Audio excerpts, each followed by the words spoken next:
This is a Swedish dishcloth, and when wet, it looks like a rag, but it absorbs water like a sponge, and it scrubs like a magic eraser. It has completely changed the way that we clean. And you don't have to use any chemicals or cleaners if you don't want to. These are better than paper towels because they can absorb up to 20 times their weight in liquid, and they can clean and polish any surface without leaving streaks or scratches, even on glass.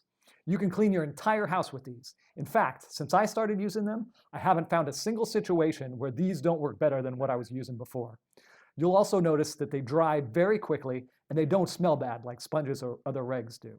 This is an all-natural product. It's woven from cotton and cellulose, which is wood pulp. So they're biodegradable and compostable. So remember that when they do reach the end of their life, instead of throwing them in the garbage can, you can throw them in your compost. You don't have to worry about that for a long, long time though, because when they are dirty, you can wash them in your dishwasher or your washing machine. Then you just lay them out flat to dry and they are good as new. We have several large sliding glass doors in our home that our kids just rub their hands all over.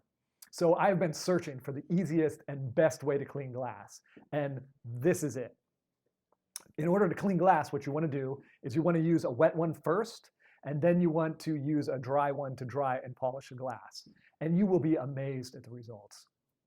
So click the link and experience a Swedish dishcloth for yourself. Your house is going to be cleaner, your wallet's going to be fatter, and the planet's going to be better for it.